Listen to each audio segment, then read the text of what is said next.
GP Belgia akhir pekan ini akan jadi penentuan untuk masa depan Sergio Perez. Balapan di sirkuit Spa bakal jadi kesempatan terakhirnya untuk meyakinkan Red Bull kalau ia pantas menerima perpanjangan kontrak 2 musim yang sudah ia tanda tangani 2 bulan yang lalu. Seperti yang kita tahu, semenjak kontraknya diperbarui, performa Checo bukannya makin menanjak, tapi malah makin ambyar. Dari 7 balapan terakhir, Perez hanya bisa koleksi 21 poin saja, dan yang paling parah adalah tren kualifikasinya yang buruk, di mana sejak GP Imola, ia hanya mampu tembus Q3 2 kali.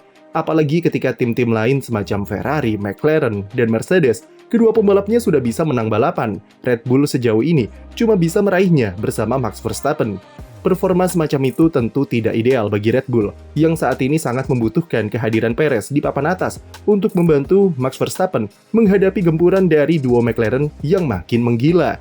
Tidak adanya Perez di baris depan membuat Red Bull kocar-kacir, dan utamanya adalah tim hanya bisa mengandalkan Max Verstappen yang sudah terlalu berat beban di punggungnya untuk menggendong performa tim sendirian. Tidak mengherankan kalau Red Bull berusaha sekeras mungkin untuk membuat pembalap Meksiko itu kembali ke penampilan terbaiknya seperti di awal musim, termasuk salah satunya adalah memberi ultimatum terkait masa depannya di F1. Seperti yang kami bahas 2 pekan yang lalu, salah satu problematika yang dilanda Red Bull adalah mereka terlanjur menyepakati kontrak baru dengan Perez. Maksud hati ingin membebaskan Checo dari tekanan yang tidak perlu, namun itu malah membuatnya seakan-akan tak memiliki urgensi untuk memperbaiki penampilannya. Perez sendiri sudah menegaskan kalau ia akan berusaha sekuat mungkin untuk bangkit dan yakin jika performanya saat ini tidak akan berpengaruh terhadap nasibnya di Red Bull yang sudah ia pastikan sampai 2026 mendatang. Tetapi dengan kondisi papan atas yang sangat ketat dan Max Verstappen yang sudah muak bekerja sendirian, itu membuat Red Bull dikejar-kejar waktu untuk segera menentukan apakah mereka akan mempertahankan Sergio Perez atau menggantikannya dengan pembalap lain setelah jeda musim panas. Oleh karena itu, Red Bull menanamkan klausul performa di dalam kontrak Checo. Pertama, jarak poin dengan Verstappen tidak boleh lebih dari 100 poin setelah GP Belgia, dan sekarang gap poinnya sebesar 141 poin dengan Max. Lalu kedua, posisi di klasemen maksimal terpaut 5 posisi dari Verstappen, dan saat ini Checo ada di posisi ke-7, usai digeser Lewis Hamilton setelah GP Hungaria. 2 syarat itu gagal Perez penuhi, yang artinya Red Bull bisa mengaktifkan klausul tersebut untuk bisa memutus kontraknya lebih awal. Namun Checo beruntung, karena Red Bull tidak semata-mata menggantungkan masa depannya terhadap klausul kontrak saja, dan dia masih diberi kesempatan sampai GP Belgia akhir pekan ini untuk memperbaiki performanya. Pada GP Hungaria pekan lalu, performa Perez sebenarnya sudah ada tanda-tanda peningkatan, meski masih memakai spek aerodinamika berupa engine cover dan sidepod lama. Namun Checo mampu menampilkan kecepatan yang oke sepanjang akhir pekan. Di sesi FP2 dia bisa tempati posisi keempat, dan dari data race pace, Perez adalah pembalap dengan rataan kecepatan paling bagus. Namun sama seperti GP Inggris, sesi latihan bebas yang bagus tersebut buyar ketika kualifikasi. Perez buat kesalahan dengan melintir di tikungan ke-8 dan menghantam tembok yang menyebabkan mobilnya rusak parah. Itu membuatnya kembali gagal lolos dari sesi Q1.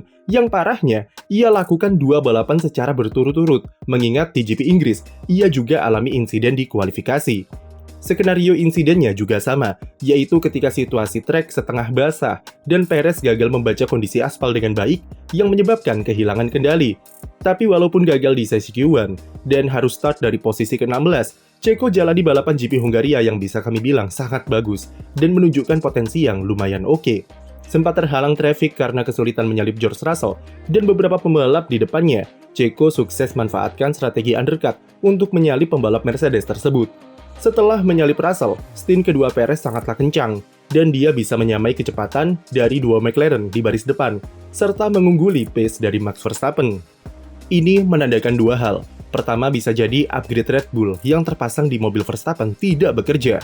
Lalu kedua, ini adalah pertanda kalau Perez kembali menemukan kecepatannya yang hilang di pertengahan musim. Karena sejak latihan bebas, ia sudah menunjukkan hal yang sama. Christian Horner sendiri memuji penampilan Perez tersebut dan mengatakan kalau GP Hungaria adalah balapan terbaiknya sejak Shanghai dan bisa meningkatkan kepercayaan dirinya di balapan selanjutnya. Penampilan apiknya di Hungaroring bisa saja jadi penyelamat Perez, setidaknya dari sudut pandang Horner. Untuk memastikan pembelaan Horner tersebut, maka mengulangi performa apik itu di GP Belgia akhir pekan ini adalah harga mati bagi Checo. Hal itu karena Helmut Marko masih menyimpan banyak keraguan dan mungkin bakal jadi pihak yang ingin mengganti Perez setelah jeda musim panas nanti. Insiden Perez di kualifikasi ia labeli sebagai kesalahan bodoh dan berpendapat jika performa pembalap 34 tahun tersebut sangat sulit ditebak. Tidak ada yang tahu kapan Perez akan bersinar dan kapan ia akan buat kesalahan, atau bisa dibilang tidak konsisten. Selain itu, insiden di GP Hongaria membuat Red Bull jadi tim dengan tagihan biaya reparasi terbesar musim ini, yaitu sebesar 5 juta euro atau 88 miliar rupiah, yang harusnya bisa dijadikan untuk mengembangkan komponen baru yang akan membantu meningkatkan performa Red Bull. Tagihan besar jugalah yang sebabkan Perez tidak mendapatkan upgrade baru di Hongaria dan satu spek di bawah Verstappen di Belgia akhir pekan ini. Penyakit Ceko sejak gabung ke skuad Milton Keynes adalah inkonsistensi, dan inilah yang jadi pertanyaan besar. Kenapa Red Bull berani berikan perpanjangan kontrak begitu awal di tengah-tengah performanya yang naik turun? Fakta jika poin yang diraih Perez terlalu sedikit dalam 8 balapan terakhir sudah membuat Red Bull ketar-ketir di klasemen konstruktor, dan inilah yang jadi perhatian utama bagi Helmut Marko. Rencananya setelah GP Belgia, Red Bull akan mengadakan pertemuan di markas pusat mereka di Inggris untuk membahas masa depan Perez di tim. Seberapa besar peluang Perez akan didepak? Kami bisa bilang 50-50, dan peluang dia akan bertahan di Red Bull bakal semakin besar, andai saja performa Ceko di GP Belgia cukup memuaskan. Namun Red Bull tak bisa mengulangi kesalahan yang sama dengan mempertahankannya begitu saja, karena tidak ada yang tahu kapan inkonsistensi ini akan terulang lagi. Dan dari kejadian di tahun-tahun sebelumnya, performa Ceko tak pernah bisa konsisten dan selalu fluktuatif. Inilah yang harusnya jadi pertimbangan besar bagi Red Bull dalam menentukan masa depan Perez dan siapa penggantinya nanti jika memang harus diganti. Untuk sekarang, opsi terbaik tentu untuk jadi pembalap substitusi bagi Ceko. Kalau bukan Yuki Tsunoda, ya Daniel Ricciardo. Tsunoda jelas merupakan pilihan yang terbaik dan sangat oke bagi Red Bull karena musim ini ia menunjukkan peningkatan signifikan dan sudah lebih dewasa sebagai seorang pembalap di track. Namun hubungannya dengan Honda merupakan masalah terbesar bagi Red Bull, mengingat kerjasama mereka sebagai penyuplai mesin akan berakhir pada 2025. Honda dan Tsunoda merupakan satu paket, sementara Red Bull tidak bisa menampilkan brand pabrikan Jepang tersebut di mobilnya pada 2026 nanti.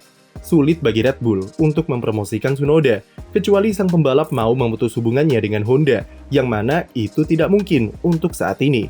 Liam Lawson juga tidak bisa langsung naik ke Red Bull, walaupun tes privatnya di Silverstone pekan lalu berlangsung positif dan dinilai sudah sangat pantas untuk jadi rekan setim Max Verstappen. Mempromosikan Lawson, yang baru jalani 5 balapan di F1 ke Red Bull, hanya akan mengulangi kesalahan seperti ketika mereka terburu-buru dengan Pierre Gasly dan Alex Albon yang gagal total. Satu-satunya pembalap yang bisa menjadi rekan setim Verstappen, setidaknya di sisa musim 2024 adalah Daniel Ricciardo. Memang, performanya tidaklah mempesona dan kalah dari Tsunoda, tapi dari aspek pengalaman dan kapabilitasnya dengan mobil kompetitif, Ricciardo adalah pembalap yang pas untuk huni kursi kedua di Red Bull. Akhir-akhir ini penampilan Ricciardo juga cukup positif dengan poinnya di Kanada dan Austria. Di Hungaria kemarin ketika Perez serta Tsunoda alami insiden di kualifikasi, Ricciardo mampu bersinar dengan sempat pimpin sesi Q1 dan lolos ke sesi Q3. Andai saja Racing Bulls tidak menyuruhnya pit terlalu awal dan mengacaukan balapannya, Ricciardo seharusnya bisa finish di top 10 di atas Tsunoda. Ricciardo memang bukan opsi terbaik, tapi ini adalah pilihan paling realistis, dan setidaknya dia lebih menjanjikan dari aspek mentalitas dan pengalaman daripada Sergio Perez. Salah Red Bull juga yang terlambat regenerasi sampai akhirnya mereka kehabisan opsi untuk pembalap muda berbakat yang bisa mengisi kursi di tim utama. Jadi, akankah Perez dipertahankan Red Bull setelah GP Belgia? Tulis pendapat kamu di komentar, dan jangan lupa beri like dan subscribe untuk konten F1 lainnya.